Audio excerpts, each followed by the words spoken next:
How can I say thanks for the things you've done for me? Things so undeserved. You even came to prove your love for me.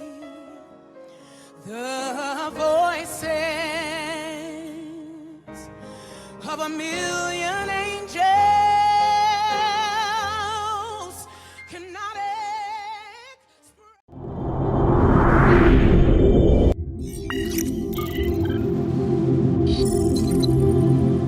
Então vamos lá.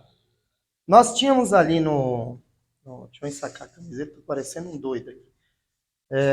Nós tínhamos em Jerusalém, tá? Dentro da arqueologia bíblica, o João vai lembrar isso aí. Dentro da arqueologia bíblica, nós falamos ali sobre a sinagoga, né? Colocamos a imagem da sinagoga. E havia ali em Jerusalém, aproximadamente, segundo a arqueologia bíblica, em Jerusalém na época de Jesus, aproximadamente, pelo menos 420 sinagogas, tá? Para que tinha tanta sinagoga, tá? A sinagoga era um lugar de aprendizagem, tá? De ensino religioso da cultura judaica. Então, eles iam ali para aprender, tá? Inclusive, era lá que se estudava os pergaminhos, tá? Sinagoga era um lugar que as pessoas sentavam, tinha um ministro, tinha alguém que ensinava, as pessoas ouviam, podiam perguntar, e ali se aprendia sobre as escrituras sagradas. Então era um lugar de aprendizagem religiosa da cultura judaica, tá? E também tinha o estudo literal de escrita, tá? Aprendia-se tanto dentro das casas, como também nas sinagogas. Também a sinagoga também servia como escola, tá? Para a aprendizagem, tá? E nós vamos aprender isso nas próximas aulas. Nós vamos trazer aqui o slide, né? Vou ver se volta a funcionar aí, dá uma olhada, se for lâmpada a gente vai comprar outra, para poder colocar a imagem aqui da sinagoga, como era o estudo, que material era usado, e nós vamos desenvolver tudo isso, tá? Mas falando de professor, tá? Tem alguns filmes, tá? São filmes seculares. São filmes seculares, tá? Que nós iremos estar indicando para vocês assistirem, tá? São 3 filmes que nós vamos estar indicando. São filmes que trabalham com a questão pedagógica, tá? O professor com o aluno, para vocês assistirem e começarem a desenvolver um pensamento. Puxa, isso faz sentido. Esse filme faz sentido. São filmes baseados na vida real, tá? Depois nós vamos estar passando a indicação do nome dos filmes e vamos estar enviando o link. Vou ver se eu acho o link. Aí mando lá, vocês conseguem jogar na televisão, assistir direto no celular, tá? Mas, o professor tem que ter conhecimento, respeitar. Às vezes acontece de o professor estar falando de um tema que o aluno que está aprendendo ali, às vezes ele já é especializado em algum assunto. Por exemplo, pode ser que tenha alguém que nasceu na cultura judaica, vou usar um exemplo. Nasceu, é judeu, conhece cultura judaica e se converteu ao cristianismo. Esta pessoa, não conhecendo o cristianismo, o que ela vai fazer? Quer aprender mais sobre o cristianismo.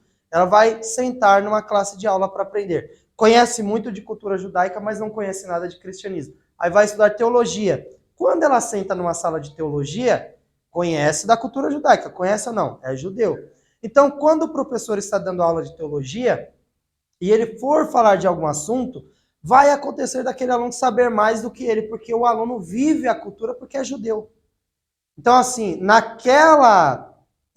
naquele tópico, naquele ponto específico que o professor falou sobre cultura, o aluno sabe mais do que ele. Será que o professor tem a compreensão de respeitar o conhecimento do aluno mediante a classe de aula, porque ele é o professor, mas o aluno entende mais do que ele da cultura, porque vive a cultura? Então, o professor ele tem que respeitar, tá? O conhecimento de outrem. Eu sou professor, mas se porventura pode ter e acontece de ter numa sala de aula alguém que sabe em determinado assunto, tema, ele pode ter um conhecimento a mais do que o professor. Isso acontece. Nenhum professor tem um dicionário dentro da cabeça, pessoal. Enciclopédia ambulante, não. O professor aprendeu. Tem coisas que ele ainda vai ter que aprender. Isso se chama pedagogia. Então, assim, eu vou usar um exemplo. Teve um professor, eu não lembro qual é o livro que eu li que tem essa citação, sobre aprendizagem, pedagogia também. O professor estava ensinando e ele passou uma conta, era de física, calculou a velocidade, distância, só que o menino, o aluno, era muito bom de matemática. E o professor ensinou o método da cartilha, que a escola exigia. Só que o menino conhecia muito de matemática, ele aplicou uma outra fórmula, e o resultado era o mesmo. E o professor reprovou ele, porque o professor queria que ele fizesse a conta conforme a cartilha da aula. Ele falou assim, eu quero o resultado, só que a conta do menino não estava errada. A conta dele estava certo, era outro método e o resultado era preciso. A mãe do menino recorreu. Assim, o professor reprovou, deu nota baixa para ele do trabalho, sendo que o resultado está certo. Ele não pode reprovar um aluno que deu a resposta certa por causa do método que ele usou. O importante é o resultado, está correto. E a fórmula também está correta que ele usou. A mãe recorreu e ganhou. E aí, por que o professor não aceitou o resultado do aluno? Porque o próprio professor ali não conseguia dar o resultado dentro daquela fórmula que o aluno deu. Ele sabia fazer a fórmula que ele aprendeu da cartilha, que ele desenvolveu, mas aquela fórmula, da forma que o aluno aplicou, ele não saberia dar o resultado. E o resultado final estava correto, foi comprovado que a fórmula estava correta que o aluno exigiu, aplicou, e a mãe ganhou. O professor teve que reformular a nota do rapaz. Isso está num livro, eu não lembro o nome do livro, mas eu achei interessante, porque ali o professor ele não soube respeitar o conhecimento que o aluno tinha. Tá? Esse respeito poderíamos englobar várias coisas. Etnia, cor, tá? E outras coisas, né? Entre muitas outras coisas que o professor deve ter a compreensão na classe de aula, tá? Eu vou fazer uma pergunta aqui. Qual a diferença de um professor para um educador? Agora, se tivesse uma caixinha de som aqui, se tivesse uma caixinha de som aqui, eu ia soltar aquela vinheta. Quando faz a pergunta, aí fica todo mundo olhando, aí faz aquele barulho assim, cri, cri, cri. Barulho do grilo. Hã? Seleciona o educador, ele tem a incumbência só de passar matéria de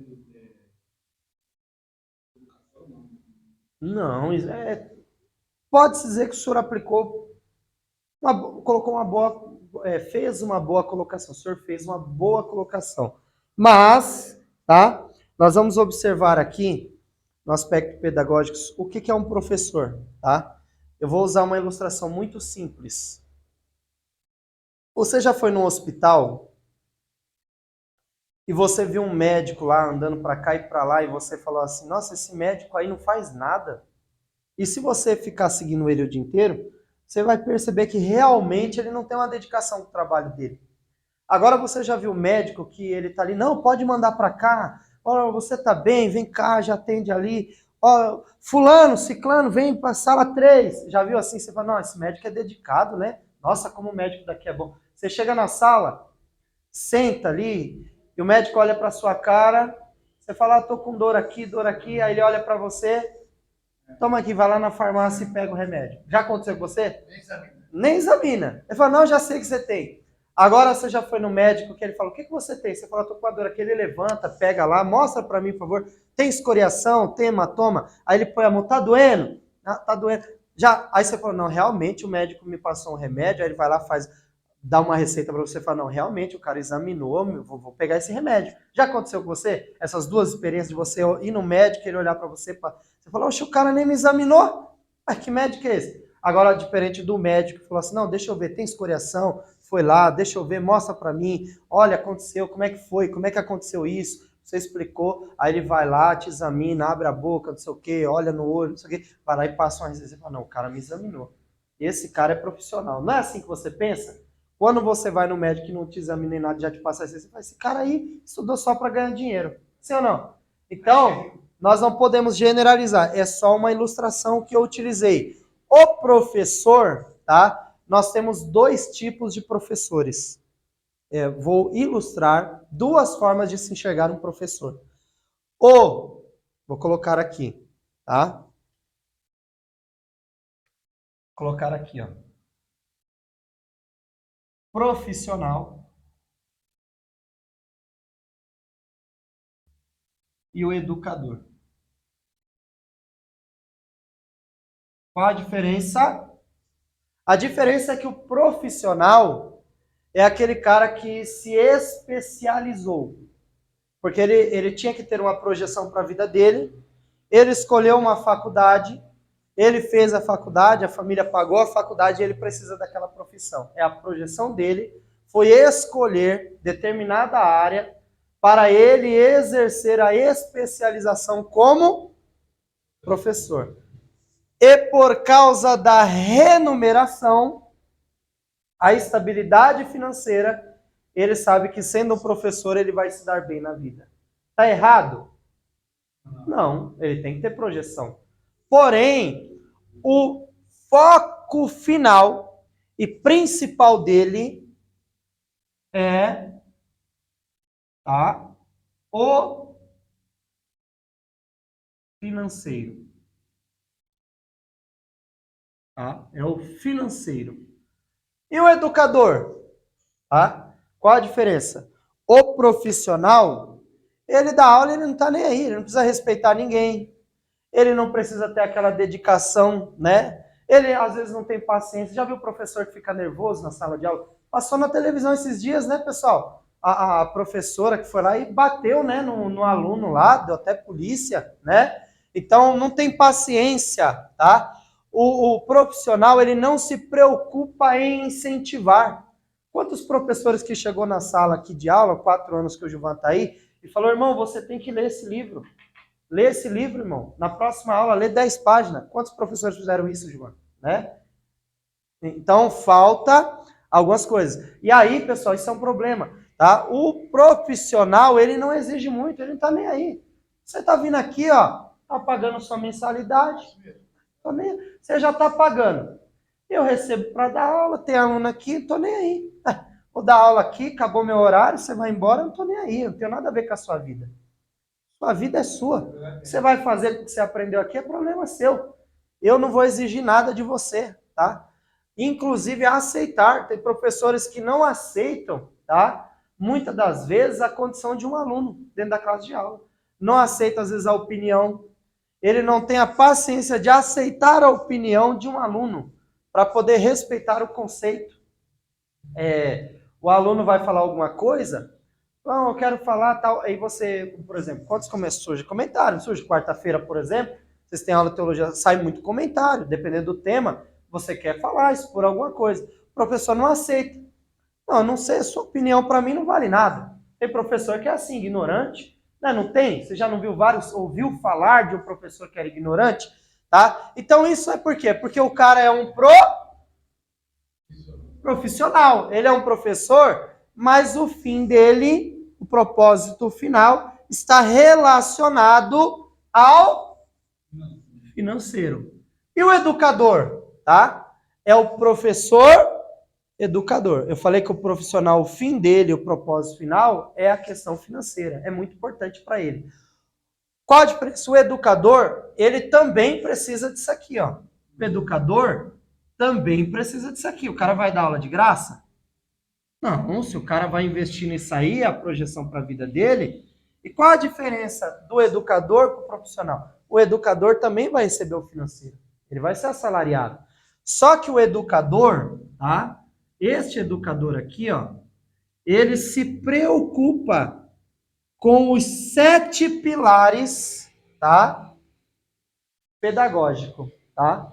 Você hoje, com a projeção que você tem para pregar, para dar uma escola bíblica dominical, para pregar uma mensagem, cuidar de um rebanho, ou ser um professor, você tem que pensar nesses 7 pontos. O que são esses 7 tópicos que estão no livro? São os 7 pilares de um professor pedagógico. Não profissional, mas de um educador, tá? Qual a diferença? O educador, diferente do professor, que é um profissional apenas, que se importa apenas em estar ali, ministrar aquela aula e ir embora, o educador ele tem a preocupação, tá? De saber se você está aprendendo. O educador não se preocupa com o salário da carga horária que ele vai receber ou do valor financeiro pela carga horária, mas ele tem uma preocupação com o que o aluno está aprendendo. Ele se preocupa em se dedicar. Eu preciso ler, eu preciso compreender o que esse livro está falando para mim poder transmitir isso para o aluno.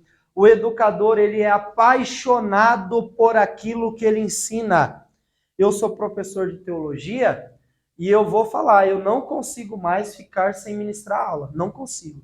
Eu posso ficar sem pregar um mês, mas sem ministrar aula, eu ligo uma câmera ali, coloco uma live ao vivo e vou ministrar uma aula. Mas eu não consigo, porque eu sou apaixonado pelo ensino teológico, o ensino da palavra de Deus. Então eu amo fazer isso. O educador, ele não faz meramente por causa da questão financeira, mas ele ama aquilo que ele faz. Por isso, realmente, quando nós temos um professor que é educador, ele tem uma dedicação com aquilo que ele vai transmitir ao aluno. Ele se preocupa em ler o livro, o material, a aula que ele vai ministrar é uma aula preparada, ele não chega ali, vou dar qualquer coisa lá, porque, por exemplo, chega a aula de hebraico, ninguém conhece hebraico. O professor vai ministrar hebraico aqui, se o aluno não conhece nada, ele fala, ninguém conhece nada lá mesmo, vou chegar lá e o profissional faz isso.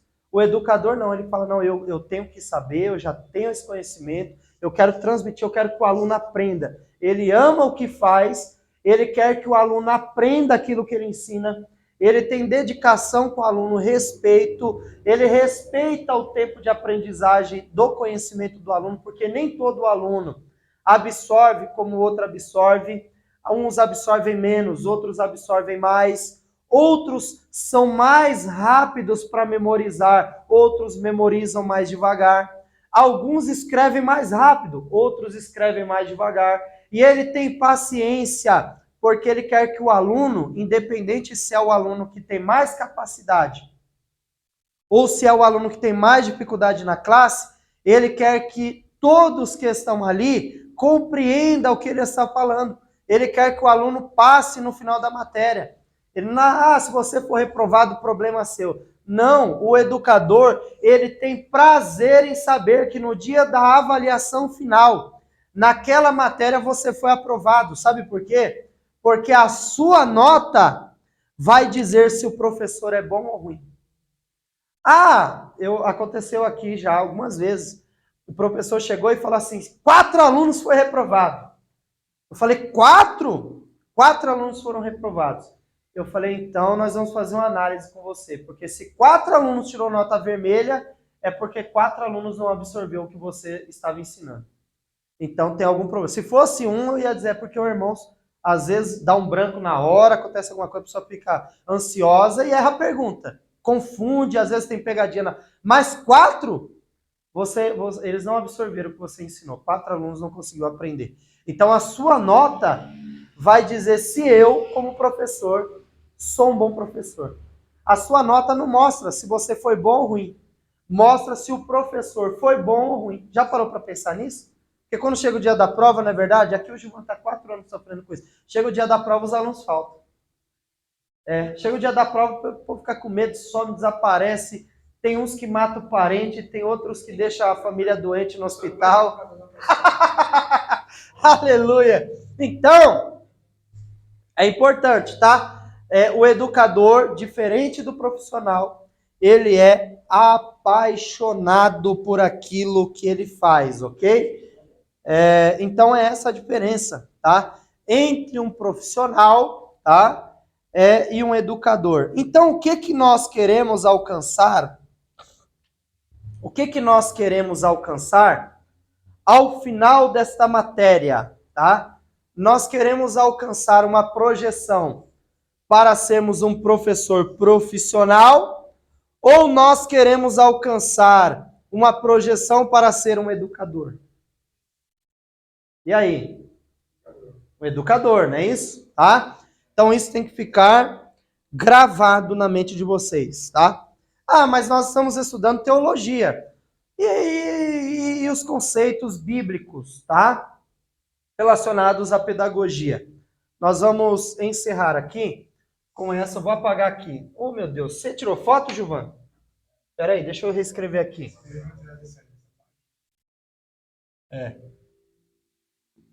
Vai lá, tira uma foto aí que eu vou escrever aqui um outro ponto de vista agora. Aí, o senhor pode já até enviar essa foto aí, Gilvan, no WhatsApp da secretaria, tá? Eu já vou enviar no grupo lá para os alunos que não vieram, tá? Aqui nós estamos tendo uma dificuldade do retorno dos alunos na semana. Por quê? Porque eram 3 aulas na semana, né, Gilvan? Seu Silvio, o rapaz lá, ele tá assistindo os vídeos lá. O outro irmão, o Alvarino, o Anderson Alvarino, ele mudou para o sábado, porque mudaram o horário do emprego dele. Aqui acontece muito isso. O pessoal muda de horário, aí tem que mudar também, né, João? A empresa muda de horário, aí o cara muda para o sábado. O cara estuda, trabalha de dia e estuda à noite. O cara que trabalha à noite e estuda no sábado de manhã, né? Trabalha de segunda a sexta, aí vem no sábado. Igual a irmã Conceição do bacharel sábado, ela vem direto do trabalho. Sábado é a mesma aula que você tem na semana, é a mesma que está no sábado. E antes era 3 aulas, eu e o Hélio. De manhã, das 8 às 2. 2 aulas, mesma coisa da semana. São 3 horas de aula e depois 3 horas de aula. É que no sábado faz intensivo, você vem um dia só. O seu Silvio, ele estudava no médio, né? Aí ele estudava lá na outra sala e os alunos vinham para a sala aqui do bacharel. Isso, pode mandar. Eu vou escrever aqui para a gente encerrar, que já é quase 10 horas. Vou tentar correr aqui, ó. Vamos ver se a gente encontrava ensinadores, tá? Vou fazer uma pergunta aqui, ó.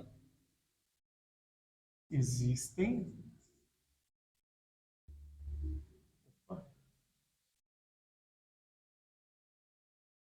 ensinadores.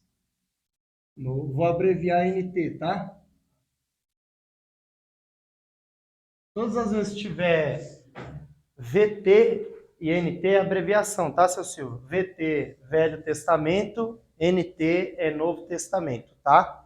Da mesma forma, nós abreviamos o nome dos livros, tá? Aí, ponto de interrogação. Existem Novo Testamento ou no T, tá? Porque nós estamos falando do Novo Testamento, aí vamos falar do Antigo. Existem ensinadores no Antigo Testamento, no Novo ou vice-versa, no Novo e no Antigo Testamento? Existem? Sim ou não? Ó, vocês estão estudando teologia sacerdotal, né? Efésios 2:20. Vamos lá? Efésios 2:20. Vamos ler? Quem pode ler aí?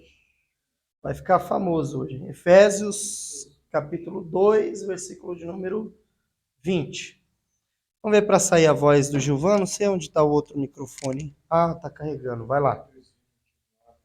Efésios 2:20, né?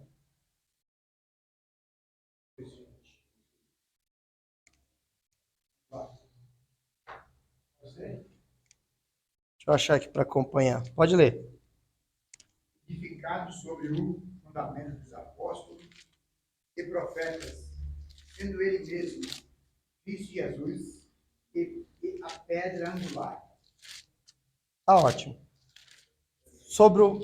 Alicerçado sobre o fundamento dos apóstolos e profetas. Atos 2:42. Abre lá, Atos 2:42, que aí está falando sobre o fundamento dos apóstolos, né? Abre lá. Atos 2:42. Quem pode ler aí? Pode ler. Achou, pode ler. Perseveravam na doutrina dos apóstolos, na comunhão, no partir do pão e e nas orações, Lê de novo.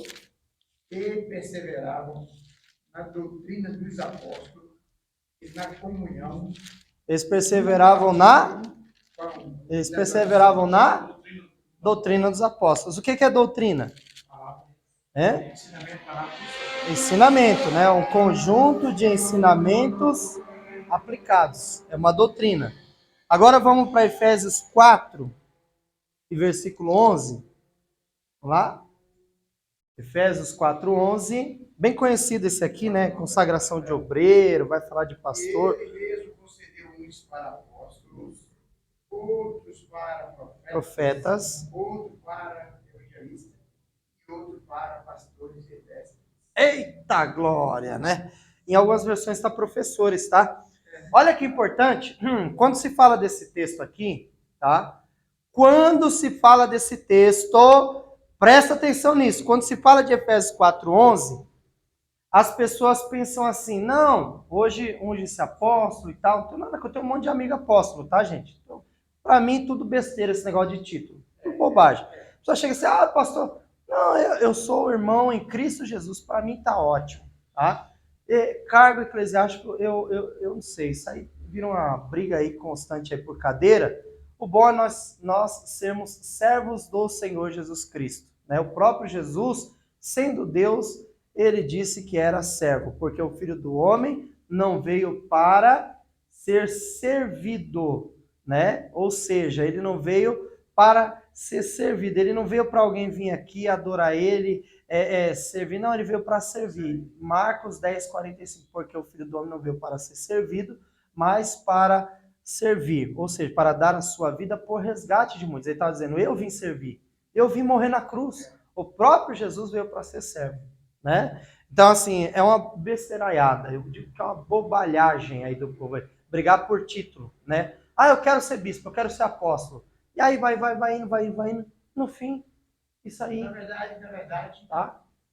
Hoje não existe ministério apostólico, não tem base bíblica. Não tenho nada contra apóstolo, né? De repente o Lucas é apóstolo, né? Não tenho nada contra, não é o tema aí da aula, deixa isso pra lá. Só que quando as pessoas falam isso aqui, falam assim, tem apóstolo hoje porque ele deu uns para apóstolos. Esse texto aqui não está falando de consagração eclesiástica. Tá? Vamos fazer uma hermenêutica, uma análise? Ele mesmo, quem é esse ele mesmo? Jesus, Deus, Jesus, tá? Ele mesmo deu uns para apóstolos, escolheu os 12, né? Depois vem Paulo, que é apóstolo de Jesus Cristo. Nós sabemos que na morte de Judas é escolhido, tem uma seleção, mas quem é escolhido foi Matias. E aí o que acontece? Os apóstolos, os 12, o clero apostólico, ele mesmo deu uns para apóstolos. Aí para profetas, tinha pessoas que profetizavam, tinham os pastores, tinham os evangelistas e os mestres, doutores e mestres, tá? O que ele está dizendo? Aqui em Jerusalém, na obra, tá? O que Paulo está escrevendo nos Evangelhos? Irmãos, os irmãos que fazem parte da igreja, organismo vivo, que exercem funções, foi ele mesmo que deu. Ele deu uns para apóstolos, o apóstolo Pedro está pregando, eu sou apóstolo, estou pregando, ele deu uns para apóstolos. Sabe o que ele está dizendo? O professor, acho que já falou isso aqui na semana, nem todos terão o mesmo chamado. Nem todo mundo é pastor, nem todo mundo é doutor, cada um vai ter uma função específica. É isso que Paulo está fazendo, olha, cada um está exercendo um ministério. Só que se você observar a lista que Paulo faz aqui, vamos lá? Vamos lá, vamos fazer uma lista aqui? Versículo 11. Ó, ele mesmo deu uns para... Vou fazer uma lista aqui. Ó. Opa.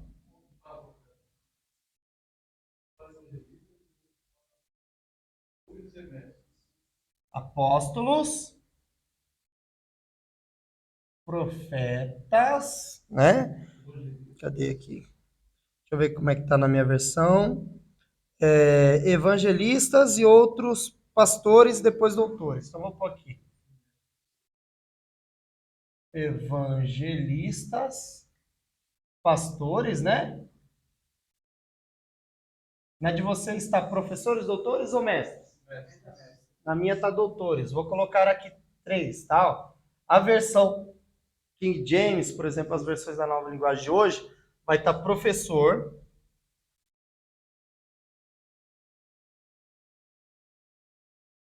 A de Almeida, que é a que eu estou utilizando, está doutores.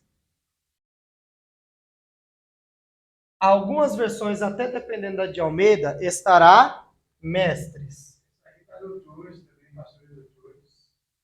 Mestres, tá? Então, algumas versões, professores, doutores, mestres. Tá? Vamos fazer uma análise agora? O que que os apóstolos faziam? Atos 2:42. E perseveravam na doutrina. Eles ensinavam, sim ou não? Hã? Sim ou não? Sim. Eles ensinavam. Nós temos aqui os profetas. O que que os profetas faziam? Tinha Elias, né? Elias, Eliseu, Natã, os outros. O que que eles faziam? O que que os profetas faziam? Qual era a função dos profetas? Navi, no hebraico, né? Alguns colocam Nabi. Existe uma questão teológica sobre o beit, né? Que com o ponto ou ser um ponto, pode ser um B ou um V. Tá? Essa é a questão que nós vamos aprender no hebraico. O que que o Navi fazia? Tá? Ele profetizava. Deus queria falar, então ele colocava a palavra, a inspiração vinha sobre ele, as palavras vinham e ele profetizava para uma pessoa, para o povo ou para a nação. Então ele recebia a mensagem de Deus e entregava a mensagem. Era um porta-voz de Deus entregando a revelação divina. E geralmente era para o quê? Para que o povo se consertasse. Era um ensinamento ou não era? Então, os apóstolos... Opa! Ah, eu tenho professores aqui. Os apóstolos ensinavam. Os profetas também ensinavam. Qual a função de um evangelista? Anunciar o evangelho do reino. Quando um